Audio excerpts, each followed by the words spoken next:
Hello and welcome to the Filmmaker's Playbook. My name is Jason Branagan and this is a podcast all about filmmaking.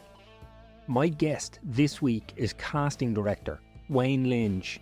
Wayne started his career as an actor and a theatre maker before moving into casting. He has worked extensively for the BBC before setting up his own casting agency, Crampsie Linge Casting. Some of Wayne's credits include We Hunt Together, EastEnders, Father Brown, Shakespeare and Hathaway, and Our Girl. Today, we discuss how Wayne came to work in casting, his top tips for actors, misconceptions about casting, and much more. I hope you enjoyed today's episode. Thank you for listening. Wayne Linge, welcome to the Filmmaker's Playbook. Hello, thank you for having me. Thank you for joining me. We've known each other for a couple of years, but we've never actually had a long-form conversation quite like this, so I'm really looking forward to digging into your career and casting. Yeah, no, likewise. It's nice to kind of look over it yourself sometimes and kind of see what that journey has been, because, yeah, there's many things sort of in my career that I guess were not planned. So to go back over some of that and sort of see what that journey is quite exciting for me too. Amazing. Well, let's start at the beginning. When you were growing up, was a career in the arts something that you were actively pursuing at that time, or was it something that you kind of stumbled into? You know what? It was always something that I wanted to do. I didn't quite know what.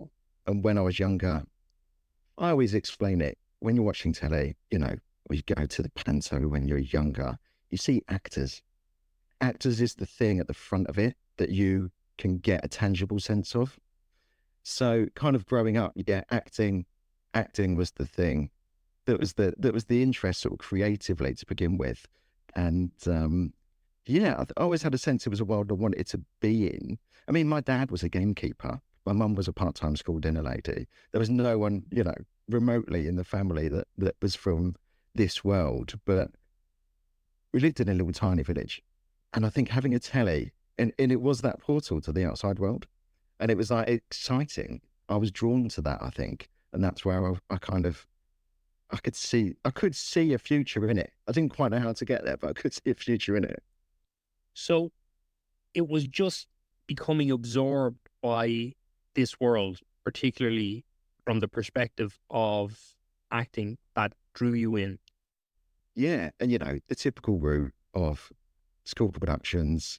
And when I was, sort of late teens, learned about the National Youth Theatre. So sort of went and did their summer courses, it was at the time, and then a production with them the next year. I went to uni, English and drama, first person in my family to go to university, and did a lot of drama productions as part of the course and, externally as well. And in that final year at uni is that sort of crossroads, isn't it? It's kind of what you're going to do next. And I auditioned for a couple of drama schools and, went on to do a 1-year postgrad at Mount View. Can you recall what it was about acting? So when you went to uni and you did English and drama, what was it specifically about performance that kind of dragged you down that path and enamored you? There was a couple of things. I loved the storytelling and creating a world and that sort of freedom, to explore that kind of with no limits. But also is that camaraderie of a production, of being a team of kind of like-minded people working, I guess, towards that goal and wanting to all drawing those various sort of skills and abilities together. I think that real kind of camaraderie of a cast and crew on a theatre show, at that point, obviously telly wasn't at my fingertips, but that, I think that was it. I think that just thing of being in the rehearsal room, working with the director, working with the cast, creatively just drawing together all that pool of talent. It's just magic. It is magic. So when you were in uni and you were beginning to immerse yourself in that world a little bit more, what was it like then when you did that postgrad at Mount View? Was it similar, or was there a kind of learning curve going into that environment? Yeah, it was, it was full on. It was a 1-year postgrad, so it was 4 terms. It was September till September, and there was a lot of learning. The voice workshops, that kind of stuff that you really, you hadn't really done on a university course, and starting to appreciate that kind of the fact that the actor is the business bit. It's the business, people talk about show business. It is the business element and how you handle yourself as a performer, and how you have to look after yourself, look after yourself physically, vocally. Yeah, I was the youngest on my course. I'd come straight out of uni. There was a few people that had slightly other paths. The oldest member of the group had had a previous career in law and had come to it a bit later in his 30s. But we were actually drawn together, and he's now like one of my closest friends that I maintained from drama school. It was a big melting pot of different types of people as well, which hadn't necessarily had at university in terms of age. So there was a lot, moving to London for the first time as well. As I say, I lived in a tiny village in Suffolk, and then you're in the capital, and that's a different world in itself. So there was a lot going on there, just in terms of kind of like going, there's a lot of opportunity, I suppose, to just meet new people and to learn from people, tutors and sort of visiting lecturers and stuff who were from the industry and working in the industry was really valuable. It made you realise that business part of it for the first time properly. It takes a lot to get to that point where you can walk into a post-grad like that intensive 1 year. Were you continuously self-motivated? You mentioned your parents, how did they feel about you going into an arts career when arts wasn't necessarily something that was in your immediate vicinity, maybe growing up? There was never any, don't do this. This is not a good idea. There was never any of that. They were just supportive, that it was what I'd shown an interest in. It was what I was wanting to do. They were totally behind it, just in that very, in quite a quiet, supportive way. There was nothing about kind of having a backup plan. Great. Yeah, which was lovely. You can't fault that approach, really. I think it's attributed to lots of people, but that idea of the minute you have a plan B, your plan B becomes your plan A. I think you are ultimately splitting your focus, which there's benefits, I'm sure, but there's also a downside to it. So, but I love that perspective. But also because they didn't, because it wasn't a world they were from. I guess maybe there was no mentality of, because it was unknown. That was kind of a good thing, I suppose. There wasn't none of that, that sense of knowing that it could be a difficult industry. Yeah. To talk me down from it in a way. Very true, because I think if people know people who work freelance in the arts, I think they're probably maybe a little bit more inclined to go, oof, really? You mentioned learning from the industry and visiting lecturers and stuff. From your time training as an actor, I was wondering, what are one or two big lessons that have stuck with you through your career? So I think a couple of takeaway things from the performance perspective, and obviously the voice. And I think this is one of the things that we can still see in certainly younger performers, is that voice work is so vital. From the performance point of view, from sustaining 8 shows a week or for screen work, that actually the voice is just such an incredible instrument, but it's one that you have to work and maintain and protect and train it and keep training. I think the idea of lifelong training actually is something that is maybe is catching on a bit more over here now. I think in America it's much more that lifelong attending classes and keeping oneself kind of ready. I think that sort of slightly, that holistic approach of you are the instrument that is walking onto set or onto stage or into the recording booth or whatever. And I think it's that which actually you are the instrument that has to go and perform. I think also that sense that it is a long game. Again, talking to younger performers, it's that thing of it's a marathon.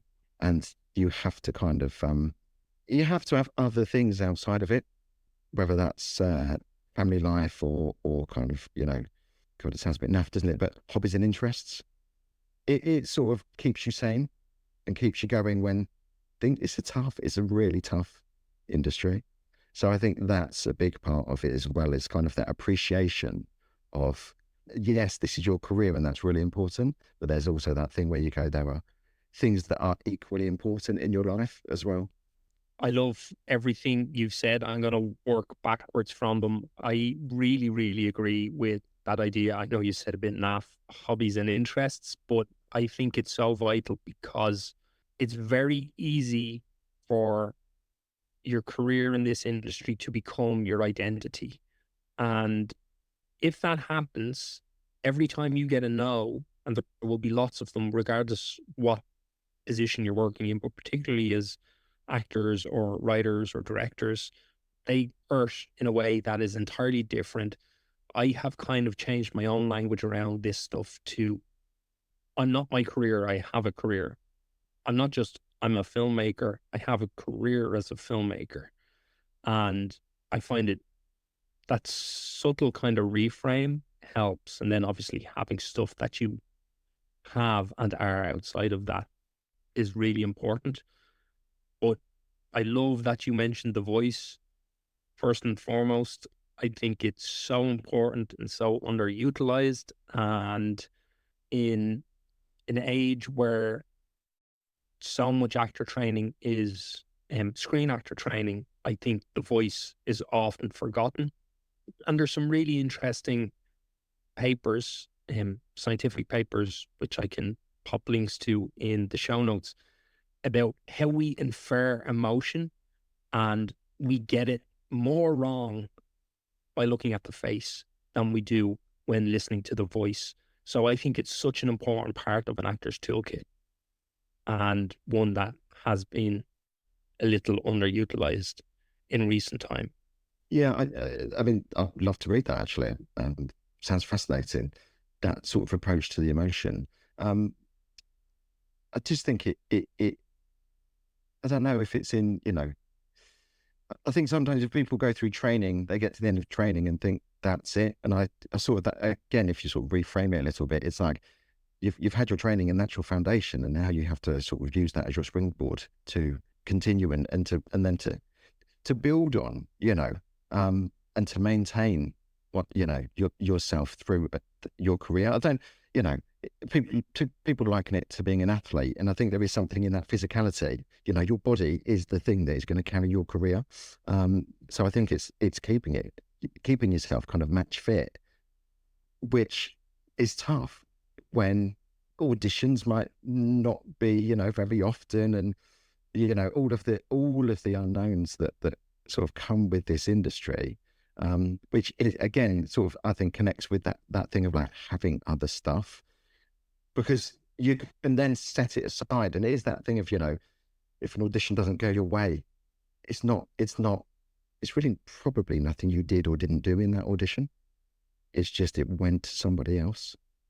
Yeah. So if you can separate yourself slightly from that and just go, I did a really good audition, walk away happy from it, and just, those decision makers that isn't just the casting director, because that happens, in conversation with other people in the team, directors, producers, exec producers.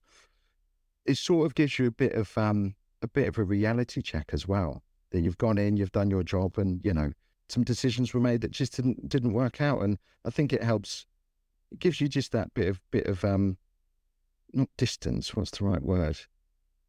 Just reality on the fact that it's not about what you did or didn't achieve. And then, you go off and do something else, do that hobby activity, go for a run, whatever it is, and you sort of, it's always that thing, isn't it? The way say you have to go in and kind of forget about the audition once you've done it. Definitely. I think of it as being something similar to submitting shorts and stuff to festivals. The work is done, it's sent, you can't control it, forget it. So at that time, you were acting predominantly in theatre. So how much time did you kind of spend in that theatre space, and what prompted the move out of that world? Yeah, I'd left Mount View in the September of 2007, and I was doing all the usual jobbing actor things, alongside auditioning, but bits and pieces. I'd got a little agent and was sort of just chipping away, doing a lot of the non-actor stuff as well, which is, I had this job demonstrating board games in Hamleys, so I was, chipping away. And life just sort of, something happened in terms of early 2008. I was literally walking into this part-time job that I had, and my mum had not been well for a couple of days, so my dad phoned me, and it was basically I had to get home because things were not looking great, and I literally had my bag on my back. I was living in Tooting at the time. I had my bag on my back. I was in central London. Just had that day's stuff in my rucksack, and had to go to get a train, and went back home to Suffolk, and ended up being in Suffolk for a year. And it was, it was one of those kind of turns of life that kind of actually had a massive impact on my career, and just sort of drove my next few years, or my first few years really, in the creative industries. I took a year out. I was my mum's carer. She got better, and I was in Suffolk, back in the little village where I grew up, and was like, okay, what do I do? I'm not in London anymore.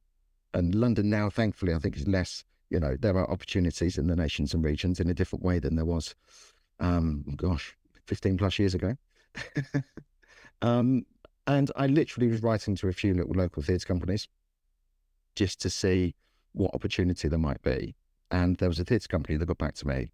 They were looking for a workshop leader for a project they were doing in a local young offenders institute. So my first project, really professionally, was a workshop leader with these young offenders for 2 weeks, making a film. And that was the beginning of what became just shy of 4 years working with the theatre company that was primarily community-based. And part of that was a fantastic, fantastic community project that we did. People listening to this might or might not remember, depending on their age. Mid-2000s, there was a terrible series of murders in Ipswich of women who were in the sex industry. They were sex workers. And off the back of that, the drugs rehabilitation centre that a lot of the women, similar to those that lost their lives, went to, was called the Iceni Project. And we started to run some creative drama workshops with predominantly women to begin with, and then also men that were using the sort of rehab services. And it was this fantastic project that sort of was born out of that, with some really hard to reach, members of the community, that went on, and we did devised work with them. We worked on Shakespeare, we did Christmas shows with them in the theatre. And that was just, I'd have never thought in my year at Mount View that's where those skills would have taken me. And I think that's, sometimes things do come slightly left of field, and then you go, actually, this is like such a fantastic use of these skills. Yeah, so that was actually my first kind of professional job. And in that role, it was a little theatre company that had a small team but big ambition. So I ended up also, you're running workshops, but also running the box office and doing publicity for. We had a strand of theatre, professional theatre shows that we did called Theatre in the Forest, which was a big, as it sounds, theatre production every summer in the middle of a forest in Suffolk.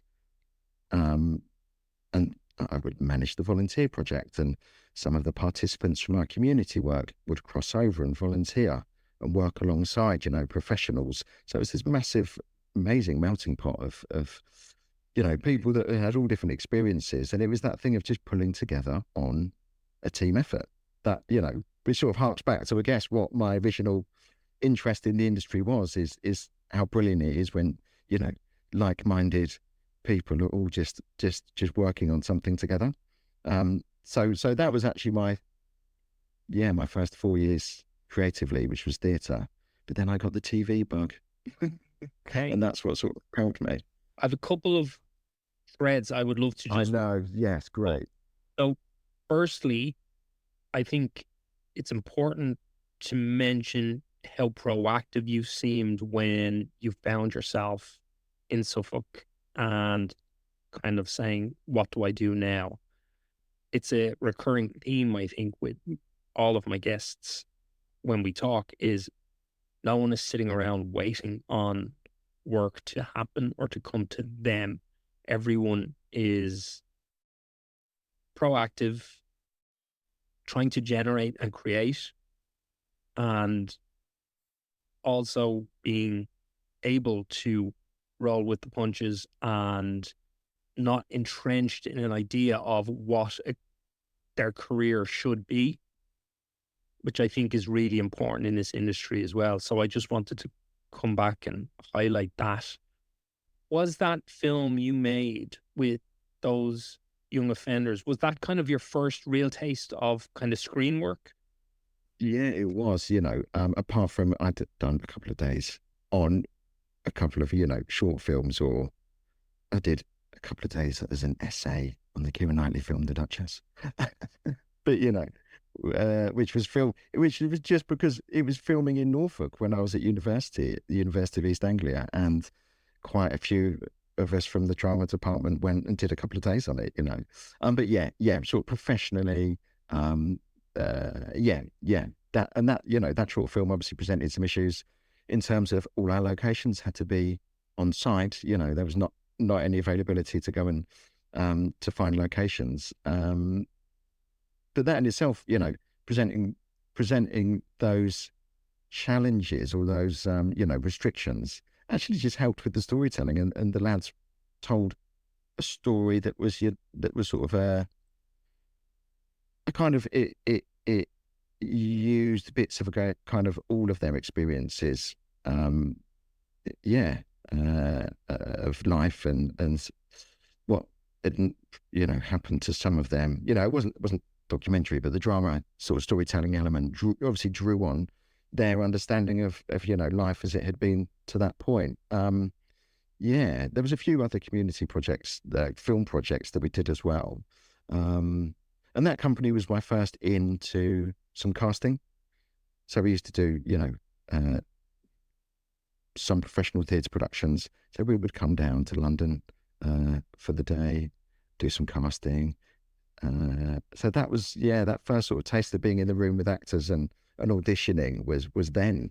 But again, don't know if I'd necessarily identified that as something I wanted to hone in on, but definitely enjoyed that process of, phoning agents, having a chat about their artists, writing the breakdowns, putting those out, discussing actors with the artistic director and the producer. So I don't know, maybe there was something in the back of my mind that was drawing me that way eventually. The work you were doing sounds really interesting, and I'm really curious about the kind of workshop facilitation and that kind of co-creation and devising work, and how that was beginning to shape or reshape the work you wanted to do, or where you thought you could possibly end up. Did that work itself have a direct impact in leading you into television? I'm not sure I had a direct impact on the move to TV, but what it certainly did do is make me, not sure necessarily realise, but made me kind of refocus on the fact that, creative work, creative industries should be for anyone. There's a lot of people there that maybe hadn't really had consistent schooling and difficult early lives, but their love of, their enjoyment of devising, performing, some of those participants fell more into wanting to do props and costume and set design, all of that aspect as well. So it definitely kind of, and this is what I still carry as a big part of my work now, is that that the creative industries should be for anybody. I think that was the thing that really, as a working class, lad from Suffolk, I think that is what I loved about that work, because here was, participants that had lots going on externally, but we would go to, and spend an hour either at the rehab centre or with the participants coming to the theatre, and for an hour or for an afternoon, the outside world was forgotten and the focus was on the creative. That was one of the most like special things about that work, and I have a real place still in my heart for like that work that we did. It was really, really important, really special, and good. It was good, you know. People had that ability to perform if you just had the time to work with people, and give them that space to explore. It's amazing. It really is. And I love that value that the creative industry should be for everyone, because they absolutely should. And it does take a concerted effort to ensure that that's the case.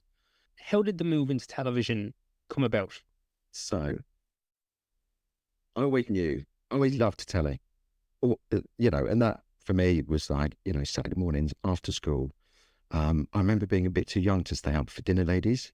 You know, if it's showing my age slightly, but like, I loved that era of sort of those comics, those comedians, comedy writers, and there was a lot of soap in my household. You know, slightly ironically, EastEnders was the soap that my family didn't watch, but you know, we were village people, we were rural people, so definitely, you know, Emmerdale was actually and still is my mum's preferred soap. But Corrie and Brookside as well, you know, growing up with that always on the telly. And Saturday nights at home were game shows and dating shows, Blind Date, you know, that kind of stuff, Casualty. Telly was on a lot, I think. And I think, so I think that was why I always thought that's what I wanted to do. And I'd got to the point in the theatre company where I kind of had achieved, I think, what I was going to achieve there. You know, I think everyone has probably had experience of where they hit a certain place and go, can't kind of navigate any further up here. And I probably just done some Googling about, you know, what opportunity there was. And I came across this thing called the Production Talent Pool, which was a BBC scheme. So this was 2012. And I put my application in for that. There was some online assessment and then some in-person assessments at Television Centre. And yeah, so I got onto this scheme basically called the Production Talent Pool. And there was about 110, 120 people in that pool. And it was a pool of kind of just new entrants to TV. And there was no guarantee of any work through it, but it put you in the pool. So you could be kind of, you had a talent manager who was sort of oversaw you and helped you and kind of advised you on stuff. And so funnily enough, the first job I ever did in TV was, because my talent manager knew my background was in theatre, there was 2 weeks holiday cover in the casting department at Elstree, covering the casting assistant who was working on Doctors. So that was my first TV job. And then I did a year on Strictly Come Dancing in 2012, so that season. And I was a runner in the VT team, and I'd never done anything like that before. But I was also, at that point, I was like, it sounds silly now, but I was in my kind of late 20s. And I was like, oh my God, I'm a runner. I'm starting again. What am I doing? How's this going to pan out? But I kind of knew that was the route, you know, I was starting slightly again. But I've got great, you know, I had great experiences there. And I've got great friends that, you know, 12 years on, are still really good sort of contacts and friends in the industry. Yeah. And then jumped around for a bit, went and did some time on the One Show again in the VT team. Worked as it was called the reversioning department. So that, you know, making cut down versions of 1 hour episodes of, I don't know, Homes Under the Hammer or something, and making sure they were sort of compliant, and the paperwork for them, which was interesting. It wasn't what I ended up going to do, but it was all learning and kind of learning, you know, that sort of side of things. And then I did another year on Strictly in 2013. And as that was coming to a close, the casting department got back in touch with me because there was a maternity cover role coming up the next year for 8 months. And I went and had a chat with Julia Crampsie at the end of 2013. An offer came in for the maternity cover role. And I said yes. And that was you know, that was going to be the majority of my 2014. I ended up staying 8 years. Okay. So there were so many roles you could have moved into when you were doing so much work through that talent pool. I think it's really interesting that those 2 weeks on Doctors was the first, in the casting department, was the first gig you got out of that talent pool. Did you know then that this is where I would like to be? Was there something there that clicked, or what specifically was it that kind of drew you to the casting department? Or was it just a case the maternity contract came up, you were there, stayed unintentionally, or was there intention in that choice? There was the intention in as much as I needed some work, you know. So, you know, the 2 weeks at the beginning, great. Like my first little into TV. I jumped around for a bit because I wanted to try other genres. I wanted to see what they were like. And I enjoyed that for the sort of 18 months that I did it, 2 years-ish, 18 months. But I knew longer term, it made me realize that they were genres I didn't want a full on career in. And I think, you know, sometimes you have to dip into those things and sort of live through them a bit to see what they're about, see what the life cycle of them is, what the paths would be up through them. You know, I was on the VT team, so we were filming the couples in training, or the one show we were doing, you know, those little packages. A camera at the end of my hands didn't feel instinctive. Working with actors on scripts did. It just felt natural to be there talking about character and story in the show and those things. But I think going and doing all of the stuff that didn't become my career was as valuable, because it made me really sure of what my place was and what my interest really was. You know, and those sort of shiny floor Saturday night shows, I'd grown up on that as well. So it was great to be in that and to sort of live it and experience it. But yeah, long term, I think it became apparent once I was sort of, you know, dealing with scripts on a daily basis and speaking to agents and you know, putting suggestions in. It was very collaborative with the casting directors I was working with in terms of offering up sort of ideas. They were, you know, open to that. So I think it felt like home quite quickly. Okay. I love it. And really, to me, it just sounds like you spent those kind of 18 to 24 months. It was like doing your due diligence just to go, okay, where do I want to spend? Even if you decided not to stay in that department forever, where do you want to spend most of your working life? And I think oftentimes a lot of us don't pose that question to ourselves, going, I want to do this when I'm 40 years working or whatever it may be, and I'm 50 or 60. Really important question. I think so. And, you know, even then I was, it is that working class ethos of got to work, I've got to do some stuff. So I was fortunate, I suppose, that those opportunities to do those other projects came up. But yeah, you're absolutely right. So by that point, probably had turned 30. But that thing of, is this definitely what I want to do through my 30s, 40s, you know, and onwards? Yeah. And who actually these days has one career or one path anyway, you know? I think a lot of people go out and do other stuff and carry skills over into a slightly different career path over time. So it all felt natural, even though, you know, they were different genres and typically the sort of, you know, people do work in entertainment or factual or sort of scripted, but at that level, because you were junior, you could dip in and out and try it all. It was really, really valuable. And I am glad that opportunity was there. Amazing. So if we were to move to casting, for anyone who may be unsure, can you demystify and explain what a casting director does and what the job entails? Yes. I mean, it's lots of things. In a nutshell, it's auditioning actors and putting them in a project. Obviously, I've worked in TV mainly, but, you know, theatre could be commercial or whatever, which is the really, really simplistic answer, obviously. But that is it's a massive collaborative process. So you're working with exec producers, directors, sometimes the writers, you know, if you're in development on something. There's a few things, you know, where we've been liaising with the writers as part of that sort of early process. You know, down the line, you're working with script editors or schedulers or the costume department. liaising with so many different places. It's creative. There is also the paperwork side of it, which is the sort of contracting and people's fees and the bookings and the dates and special stipulations and what the artist credit's going to be, whether they're going to get the upfront credit. It's all that sort of minutiae stuff as well in terms of the paperwork.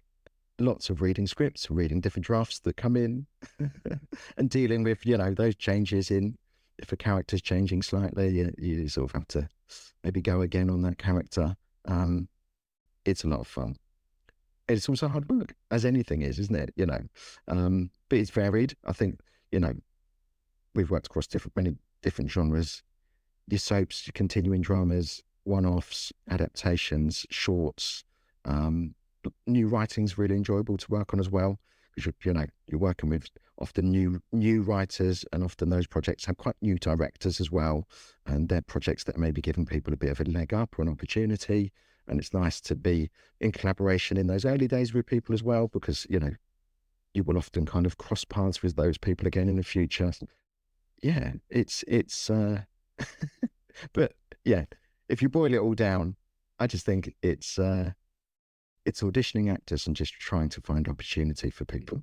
Can you tell me then what a standard casting process would look like? And I ask this question knowing that every single project is going to be different for a multitude of reasons. But if there was kind of a quote unquote standard version of it, what does that look like? Yeah, so I guess, let's assume all the sort of development stuff and that's all been done. So we've got our project, and it's a 6-parter, 6 times 1 hour drama. Typically, you're having those conversations with the producer, maybe about headline talent, and you're working up your ideas lists for that.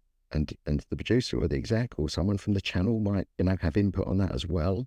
So you're sort of having those conversations with agents about your headline talent, your household name types. And am I right in thinking that when you're talking about drawing up those ideas, that is, you have probably broken down a script and you're looking at the initial key attachments, maybe the top 4 billing or something, so that try and cast all those roles first, and then it will begin to filter out.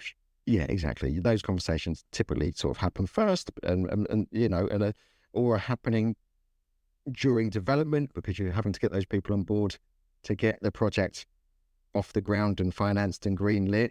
So that can be happening a long time before the main body of the casting works. Goes into the sort of rhythms of your guests' characters and things like that. But yeah, you're breaking those characters down. You're sort of maybe looking at the kind of the weight of material, just in terms of what is it in terms of kind of not quite word count, but how many scenes are these characters in? Like what does it require?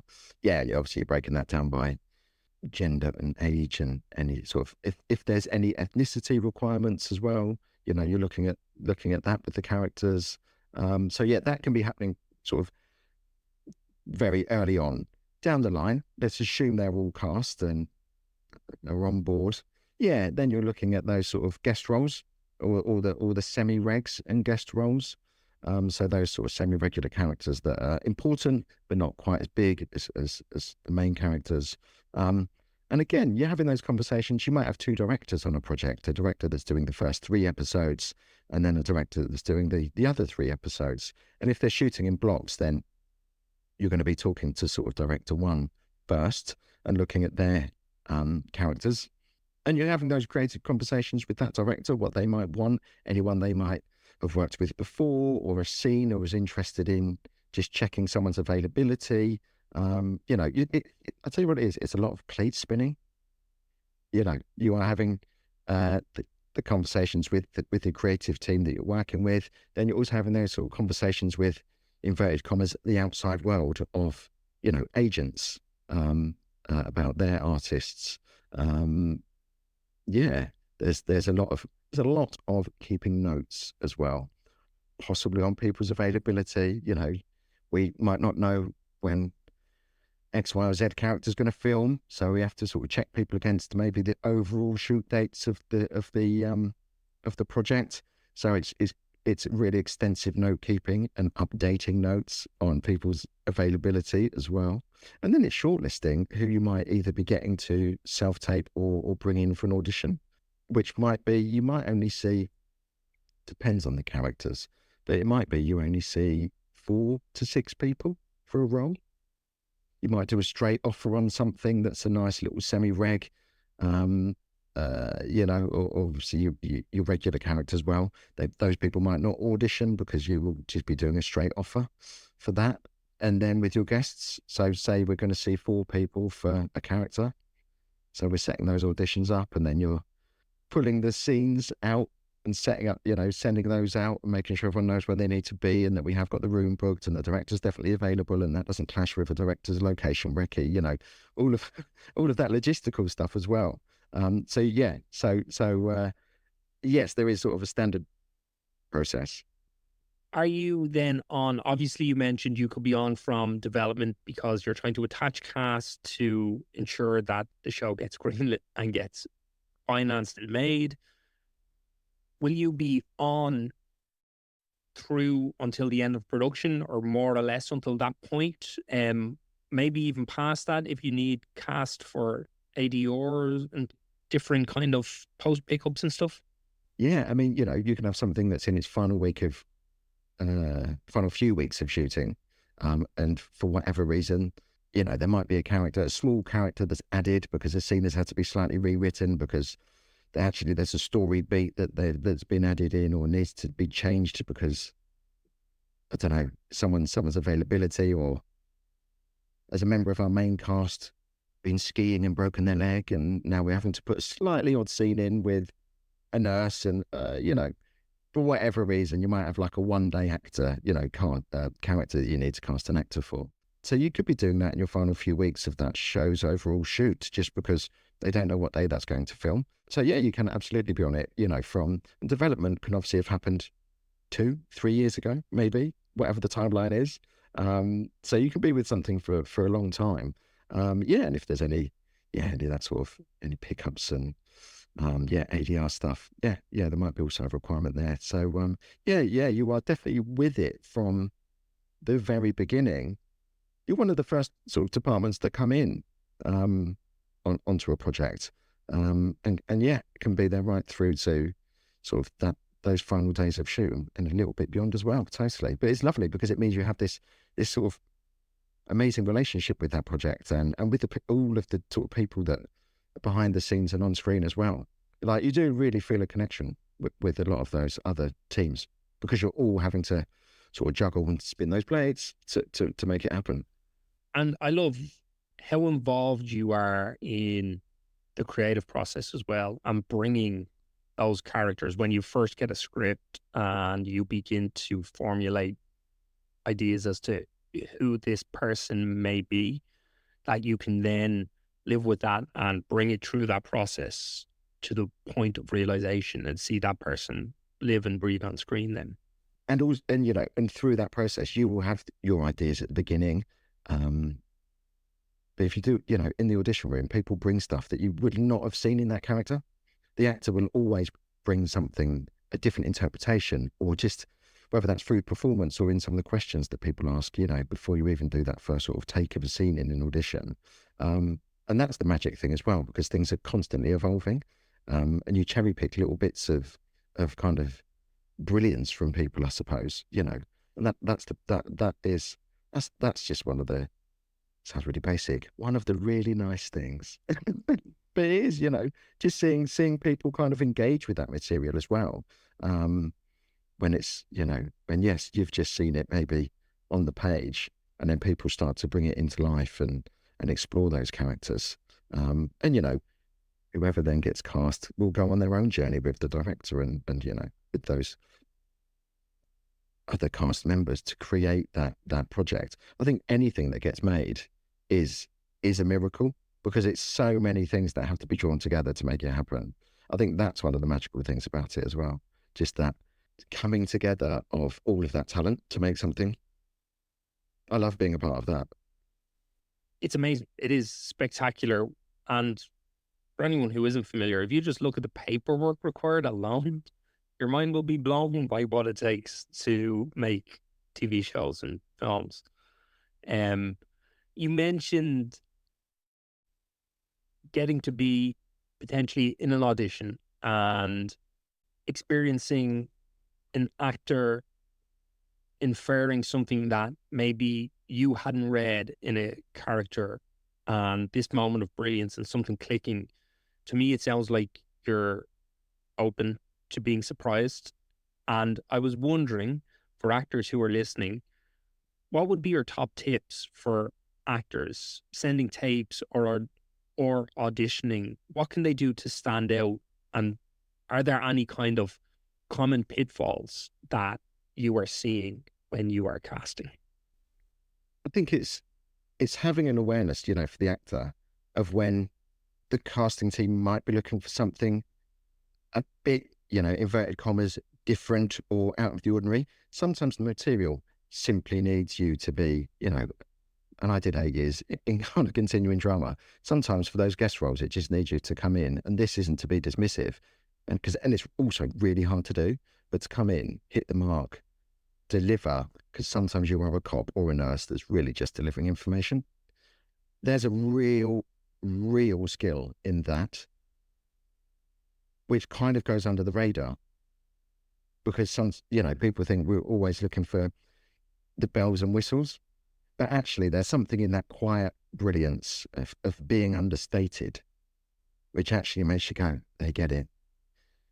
And it gives the director a comfort as well that goes, if we've, at the end of the day, and we've only got 45 minutes to shoot this scene that possibly should have been scheduled for more time, we're going to get it, and we're not going to have to pick this up somewhere. So I think there's something in that.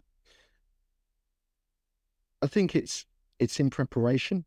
I think you can feel prepared, and then, you know, sometimes you see the people think that they're prepared, and then they come in and it's slightly the nerves bubble. You know, we all get nerves. I get nervous meeting actors sometimes because you're like, I just want this to be, you know, to go well for them. I want this to, you know, to be a nice experience.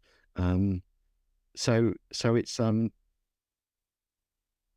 kind of the preparation is so key, and you can see when people are prepared, and that again just gives you that sort of feeling of being in safe hands, which is hard. Like if you're like in the early days of your career, because you might not necessarily have had a lot of opportunity to be in those rooms to learn how to control your nerves. So I think it's the more you can just put yourself through that practice process. Give yourself, like I always say to, you know, actors that maybe don't have that much screen experience or none at all, just get some scenes, get something off the writer's room, find something that's roughly something you might be seen for, put yourself on tape and just slightly critique your performance. You sort of have to be a slightly outside eye on yourself and get past the thing of seeing yourself on screen. But there's a lot, if you can, you know, do that homework. It's that thing we said a lot earlier on about the foundations. Do the groundwork and just come into the room and make it look effortless, which is obviously really hard to do. And hey, I ended up not going into acting, so what do I know? But like it's that sometimes where you don't want to see the acting. That's the great thing when you just go, I totally fully believe that you could be that character. Think that you're trying, you know, think of yourself as solving the problem for the casting director and the director. Give them all of that confidence in your capability that you can do that role. And then we just go, brilliant. We've cast that role. Let's move on. Because there's 100 other plates to spin as well. Love it. You mentioned, which I think is great advice, if you don't have a huge amount of screen experience, shoot something, critique yourself. When you mentioned writer's room, am I correct in thinking you mean BBC writer's room, where there's a whole bunch of scripts available that you could also study if you wanted and pull scenes from them and kind of practice that way? Absolutely. It's such a great resource, and it's brilliant that it's out there. Yeah. And as you say, do some of that scene study stuff as well. I always say to people, look at the storytelling any scene has a beginning, middle, and end. Something in a scene changes from the beginning through the middle to the end. Understand what the storytelling is about, and if you're going in for something that has been, if it's a second series or an ongoing series, just tonally dip into what that show is about. Again, just give us that kind of understanding, that reassurance in your professionalism and your ability that you've gone, oh yeah, this series is a drama comedy, so it's going to have a little bit of a quirk to it, maybe, or whatever that thing is. Don't walk into a room and say, oh, I haven't watched it for ages. It's all out there. It's on, it's on a service, a catch-up service, or YouTube or whatever. Just get a sense of what you're going in for. Do you think that your time in theatre and your own background training as an actor assists you in the casting room in terms of being able to actually identify what is really truthful, honest performance? Yeah, I think so. I think it does. I think it helps, without like, who am I? I'm just sort of Joan Blogg's casting director that gets on with it, really. But yeah, I think it does. And I think also, if I'm reading in, I try and give something to the actor, whether that's helping to tonally, if I kind of, if I know where the scene needs to be, I'll try and, again, we come back to the voice, vocally try and guide people. If I know if I feel that someone's performance is maybe a bit big, I might try and ensure my performance or use my performance to slightly guide them to where I think they need to be. And of course, we can always do a second take, But yeah, I think having worked, and having worked in something that's a high turnover show, you're casting across potentially 4 episodes every week with the new director. That volume of what you were working on meant you just also saw a lot of actors. So you could see where things really worked in someone's performance, and also through that could sort of help guide people when maybe their first take wasn't quite what you're looking for. You can help people and steer them and give them with the director who, is sitting next to you. And you also know that people's opportunity to audition isn't, necessarily always every week. So I'm also sympathetic to that as well. And, give people that time to find things in the room a little bit if you have to. We don't always have that time to do that. Yeah, it comes back to that being prepared. But yeah, I think having worked in theatre, obviously also working in theatre, the people that were, weren't creatives through that traditional route of drama school and performance, had an ability, I suppose, to work with people and help them understand performance. Yep. And I love the sentiment of, if you were the one who is reading in, that you are trying to give that performer something, because so much of great performance, I think, is an ability to just be present with the person you are acting off and reacting to what they are doing. So it can be something that's entirely missing from a room if you just have someone behind a table flatly reading off an actor who was trying to perform. Absolutely. And also that thing of giving something for the actor when their character isn't speaking, helping them to keep the scene alive, because that's also part of it as well. And that understanding that actually, if this goes your way and you play this character, that the camera actually might be on you and it might be about your reaction shots to what's being said. So also that is really important as well in the room, to see that someone can keep the scene alive between their characters' lines. You mentioned casting in continuing drama, and when you were in BBC, you were casting across multiple shows, but we worked together on EastEnders. And when I was there in 2022, there was a number of guest roles to be filled, which you filled brilliantly, by the way. And I remember having conversation with you about one in particular, and it was the role of Steve, who was a young guy who was attacked by Ben Mitchell. And the reason it stuck with me at the time was you had seen a young actor called Reese Walters, who you had seen for other shows, I believe, and he had got really close but hadn't been cast in those particular things, but you really wanted to bring Reese back in for this role of Steve, and you advocated for him. I'm mentioning this specifically for maybe younger actors who are meeting casting directors or sending tapes and not getting cast, because I think it's an important message in that this stuff isn't going out into the ether. And other actors on this podcast have spoken about this as well, that casting directors, they see you, they're watching the tapes, they're not just going out into the void and never getting seen. Someone is there, and when they can, they will advocate for you. So even though you don't see that, it does happen. So it's really important to continuously put your best foot forward again and again. Absolutely. Seeing lots of actors on sort of faster turnover kind of content, you can constantly sort of just keep people in your back pocket that something doesn't work out for what they came to read for that week. Sometimes a week later, sometimes a year later, sometimes longer. Opportunity comes around on whatever project you're working on at that time.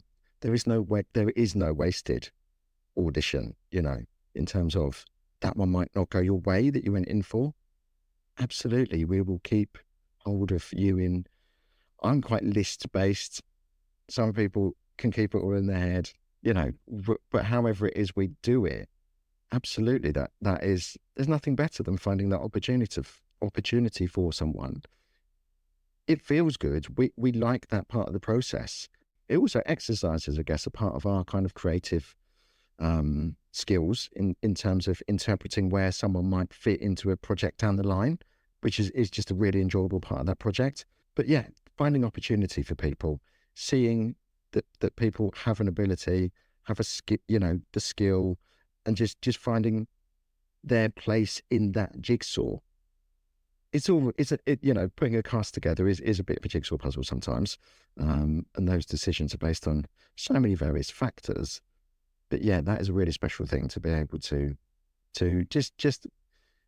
I kind of think there's a bit of a triangle of a relationship between the working relationship between an actor and a casting director and an agent. And obviously you can be in this industry without an agent.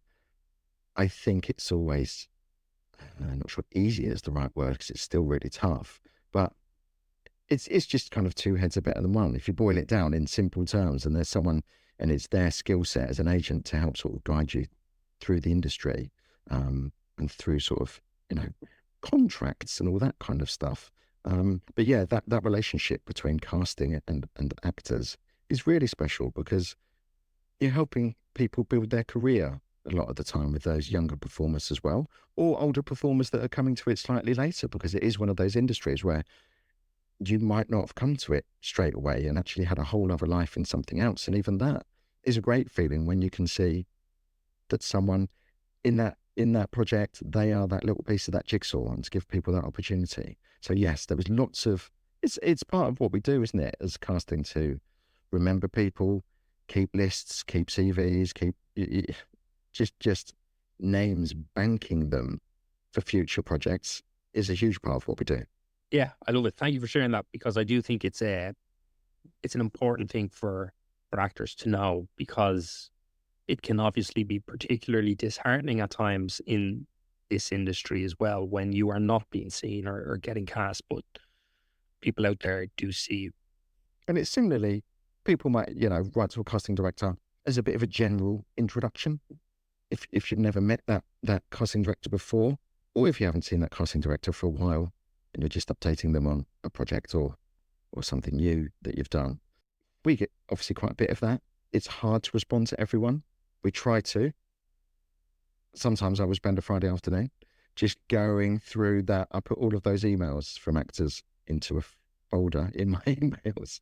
But from time to time, I will properly sit down and respond to them. Just a quick acknowledgement, maybe not anything huge, because I think that is also really important to know. I mean, I always would say, as long as you don't get a bounce back from a casting director, or let's also be really clear, casting assistants and associates are really important people as well, who will be scouring, looking for talent and working on projects with their casting director as well. But as long as you don't get bounce back, for the actor, trust in the professionalism of the casting person, assistant, associate director, that you have written to, that they will handle your information and look at it in their own, whatever their process is. Some people might read it straight away. Some people, like myself, sort of will keep them all in one place. I might look at it briefly as it comes in, but then have a proper read when I have a sort of a window of time. I think trusting in that is a professional part of what a casting director does as well, can make it feel less like you are just emailing into the void sometimes, and especially in these quiet times that we've had. We are there scouting all of the time for talent. Actors aside, you obviously collaborate closely with directors and producers. As a director, I'm always interested to hear ways in which I can better equip my collaborators to do their job. So from your perspective, what can a director or producer do to facilitate you to do the best possible job in casting that you can? I think a lot of it's just about communication, conversation as well. I would rather have a conversation than lots of back and forth on email. I think it's just, it ensures you're on the same page, or you understand each other or the other person's point of view, and having those conversations as early in the process as possible. Sometimes we're waiting for scripts, and sometimes there's other things going on, other factors that mean maybe we can't have those conversations when it would be ideal. I just think it's that. I just think it's open channels of communication. In some ways, there is no mystery to it, and you are all pulling in the same direction. But obviously, everyone is also really busy, which is when you've got a project and everyone kind of needs a bit of you, I guess, as a producer or a director, especially, those roles. It's tough, isn't it, to, I guess, prioritize sometimes. And I think it's good sometimes to creatively kind of challenge each other a little bit. If something is written in a certain way, is that thing of casting against type sometimes. And being able, to have a conversation with someone where you know that it's not going to be taken the wrong way if you suggest something could actually be not better, but different, or a different spin on something. If we were to cast X instead of Y, X would bring something slightly different to what's on the page, but would fulfill the brief and give us just a different flavor. I think that honesty is if you can have really honest conversations about the material. I think you're so right. And I think it's really important to have those in person or in a medium like this, where you're face to face with people and actually discuss. Have you heard of this idea of a challenge network? I haven't, but I'm hoping you're going to tell me what it is. People are probably familiar with the idea of, I have a support network. And I think in a creative field, a support network is in some sense still important, but challenge network is basically having people around you who are willing to challenge you objectively and honestly, and all with the intention that it will only make the work better. And so it means you've got to just shed and drop and leave your ego outside. You're part of a team. It's kind of what Pixar built with their, quote unquote, the brain trust. When early days of Pixar, when directors and writers would go into a room and pitch their ideas, and they would kind of just be grilled and quizzed by all the other directors and writers in the room. And in picking the idea apart, from a creative perspective, nothing personal, the ideas just got better, which is they attribute a lot of that early Pixar success to having this brain trust or challenge network, where they were able to get the ideas really, really good, really, really tight, and they knew exactly what they were making. I've not heard of it, and it sounds brilliant. And I think that's the thing, because you are, again, you're always looking as the collective to work towards the best any project can be. I've done some mentoring recently through the television festival, and then also very recently I'm just starting with a couple of mentees through the Mercury Theatre in Colchester, which is sort of one of my local theatres. And those mentees, I always talk about, I might interrogate some of their thinking or what that, their perspective on something.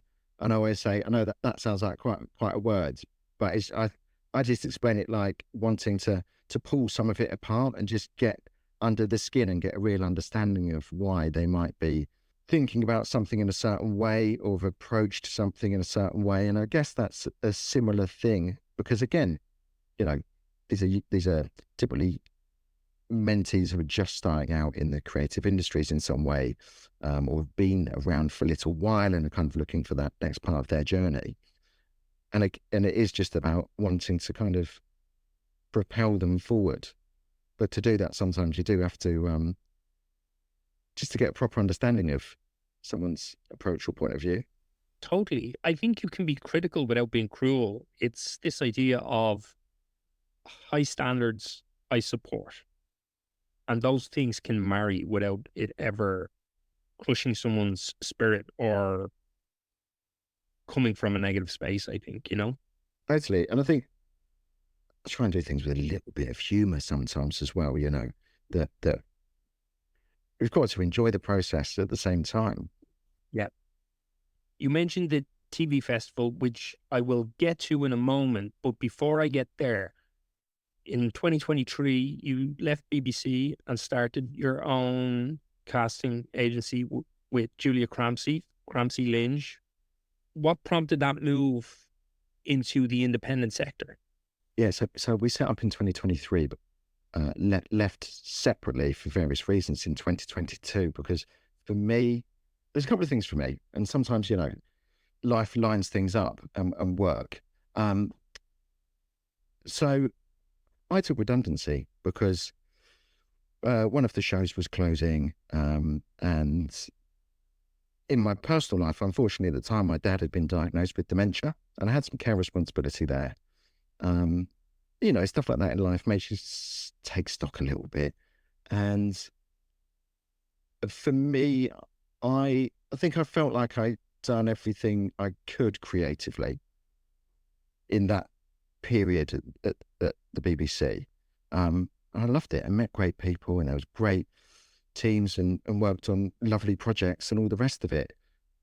But I needed to focus on some family stuff. So yeah, I took some time out to be a carer. And then in 2023, at the start of 23, the opportunity came along to start up with Julia. And I mean, I didn't really need to think about it for too long. Some people come into your life and have just this massively positive impact. And Julia was the person that got me in originally for those 2 weeks in 2012. And then it was obviously Julia that interviewed me and hired me for the 8 months for the maternity cover that ended up becoming 8 years that I ended up staying at the Beeb. And across all of that time, again, it comes back to humour actually a lot. Even in the busiest, most stressful, oh my God, this list is falling apart kind of days, people's availability is changing, or the dates are changing, or that character's changing, or whatever. We never failed but to do it with humour and enjoyment and fun.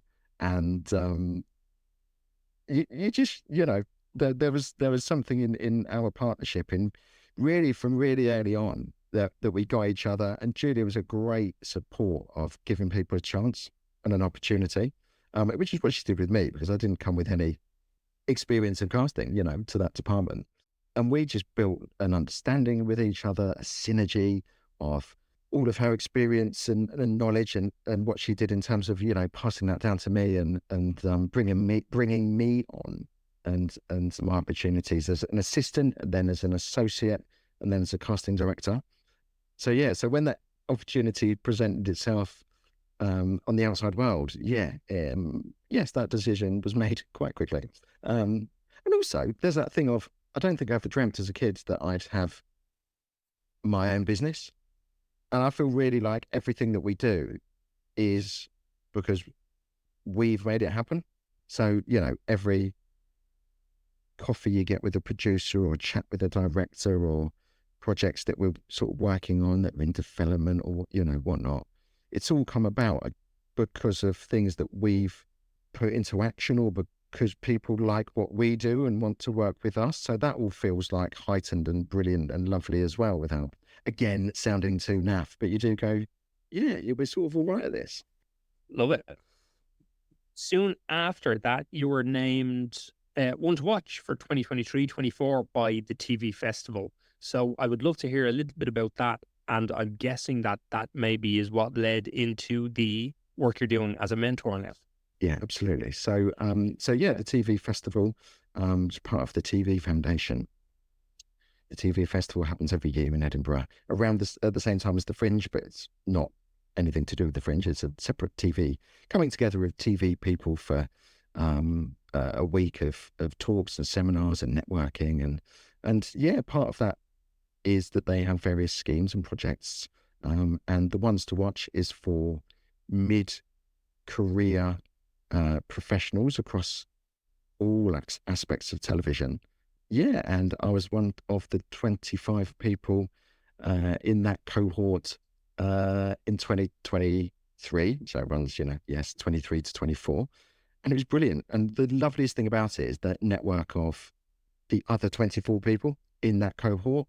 We've got just a lovely celebratory, helpful WhatsApp group, and having people from all different genres and aspects of telly is really interesting as well, to see what, they are up to as well, and their achievements, and where there might be some collaboration or helping each other out. So that's just a really lovely aspect of it. Is the long-term aspect of being, named on that list is actually the people you meet and those relationships and friendships that you build. And then out of that, part of that project is that we support the new intake scheme, which is called the Network. So I was paired up with two mentees on that, and that's lovely to be able to kind of support those people that are just at the beginning, really, of whatever their journey looks like, and seeing them evolve and find opportunity, and help them maybe have a chat with a script editor to understand a bit more about sort of scripted or whatever that is, and just trying to use some of my own network to help bring on that next generation. Brilliant. And I think it's such a vital and important part of our industry as a whole, is that mentee-mentor relationship that seems to exist even without these structures, but the more of the structures that are there, the more accessible I think they become. Yeah, absolutely. I think there's a lot of people that realise how tough it is to get in, or to even understand what it is to work in this industry. And I think there is a lot of just goodwill of people that are happy if they are approached to maybe not have a long-term, mentoring, but relationship with someone, but certainly to sort of dip in and out of any advice and how people might go about building a career. Definitely. I think people are happy for people to reach out to them. You are a trustee of the Harwich Electric Palace Cinema. I have two questions on that, which is one, how did it come about? And two, why is it important that we preserve spaces and places like the Electric Palace? Yeah. So Harwich Electric Palace Trust. We are the charity behind the Electric Palace Cinema. It came about because I saw an advert. They were looking for some new trustees, and it's quite local to me-ish, not far away. So it was about December 23, and I've been to it a few times, to the cinema. It's a lovely little 183 seat Electric Palace Cinema, which was built in 1911. So it's nearly 113 years old at time of recording. It's just magic. It's just magic to think that this cinema, it is one of the oldest of its kind still in existence in the world. And that alone is a reason to obviously treasure it and preserve it and make sure that it's still utilised and the doors are open and it's a kind of creative hub within its community. Harwich is, people that don't know it, it's a little port town on the northeast tip of Essex. There is coastal and rural isolation, deprivation around there. People, I think it's important that people have arts on their doorstep, and we go back to 15 plus years ago and that kind of community theatre stuff that was just so vital for those people that took part. And for actually us doing it and running it as well. It had as much value both ways in that relationship. But to ensure that there is a creative community space that isn't out on, a big industrial park on the outskirts of town that maybe not everyone can get to. This is on a little side street in a small town in a very isolated part of Essex. And people hear Essex and I think often it gets lumped in with maybe ideas of kind of the general kind of north-south divide, which is, a bit of a basic kind of cut across the country and doesn't really speak to that sort of nuance of actually who those communities are. And so the East in itself has its own issues and its own voice and I just like being involved in it. Again, it's just like, sounds quite simplistic, but to put one's energy into maybe writing some funding applications or we're doing some charity fundraising. It is a lovely thing just to put some energy into. And it's a really special venue. And ultimately, we're doing it all as trustees because we want to keep those doors open and to see people coming through those doors to watch movies or come to some live music that's there or maybe some comedy and just making it a special place for someone's trip out of an evening or an afternoon. It's incredible. 113 years old. It's just spectacular. I will make sure to link to it in the show notes as well because the building itself is beautiful. It's stunning. And the architecture, that's one of the things about it, is one of the least altered of its kind in the world. So, it looks pretty much like it did when it was first built, which is magic. Just that thought of all those people that have been through those doors and watched kind of newsreel in there and been to films in all of that duration is, it's remarkable. So I'm going to jump back to casting for a moment and ask you, what is one thing that you wish you would known about that job before you started it? There was something very early on when I began working with Julia. And she said, the job is what you make it. And I don't think you can really say much more than that. It really is, you get out of it what you put into it. And that's one of the great things about it because it's forever evolving. So I'm really glad that again, probably one of the reasons I went into business with her is because of that mindset as well of just that inclusive, lovely, engaging nature that Julia is. So actually someone saying that to me early on was one of those things where you go, okay, yeah, I am going to do this and invest my all in it. And we, all casting directors, I guess, work in a slightly different way. So that thing of finding what our thing is and how we go about it, there is no formula. It's not maths, it's not science. There is kind of no right or wrong. So the more energy you put in, the more lovely things come out the other end of it. So there's that. And also as a slightly lighter thing, maybe I never knew why were scenes called sides. That confused me for a while. So if someone had told me that sides means scenes, that would have been useful in my first few weeks. That's a difficult one to put your hand up and probably ask as well when everyone is just saying it. Yes, absolutely. These are the things where you go, why, what? I don't understand.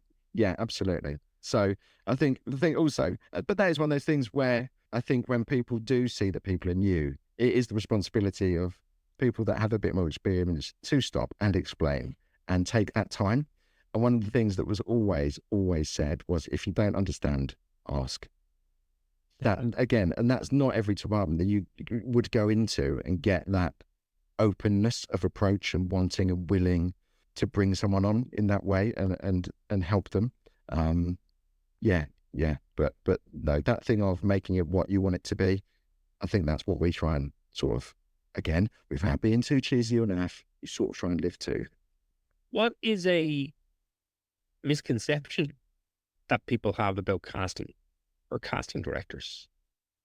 I guess there's a misconception that we have the final say on our aspect of what we do, because we are, casting is a department and casting director is a head of a department. But those decisions are 9 times out of 10 in collaboration with more than one other person, director and producer, exec producer.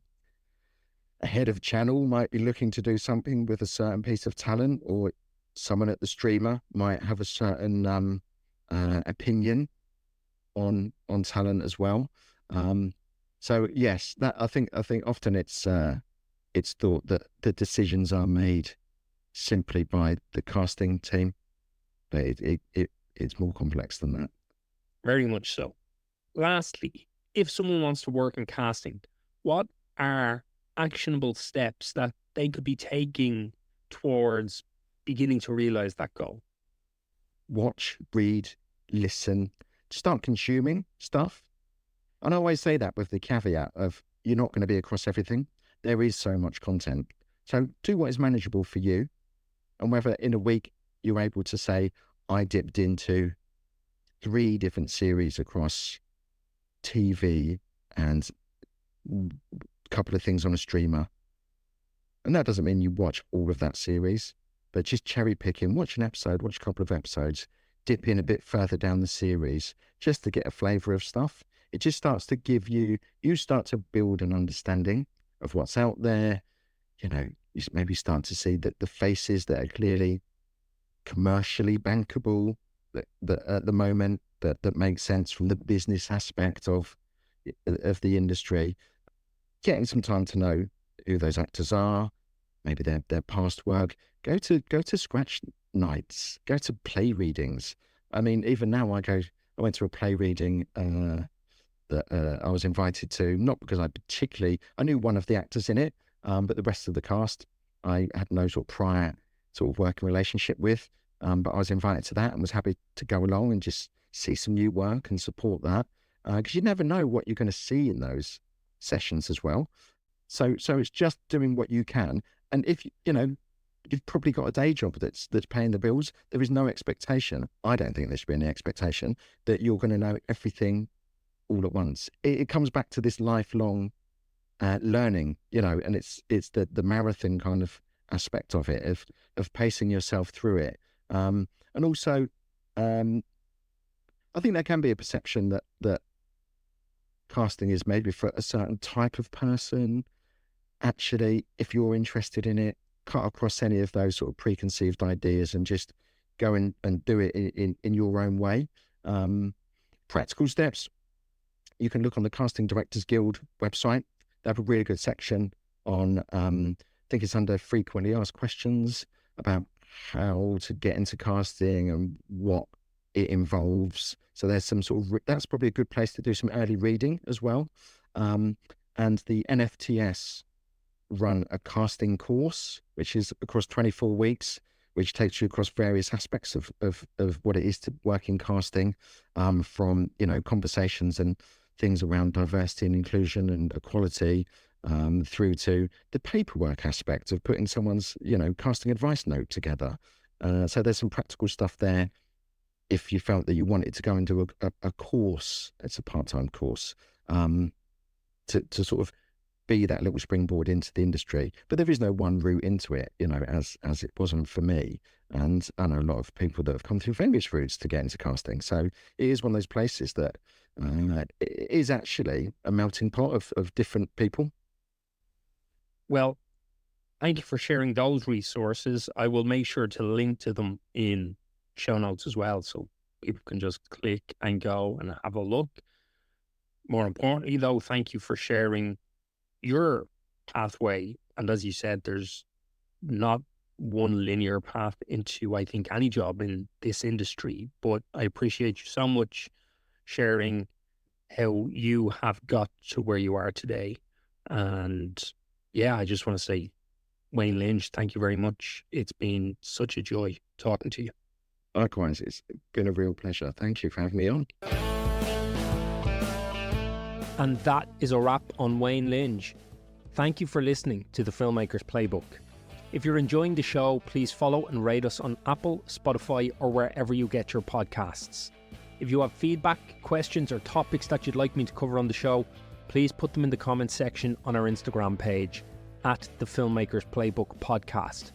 You can follow me on Instagram at Jason Branagan Director, and you can follow Wayne on Instagram at Wayne Linge and at Crampsie Linge. Links to resources mentioned in this episode and social media handles are available in the show notes. Join me next week when I talk to filmmaker Baz Black.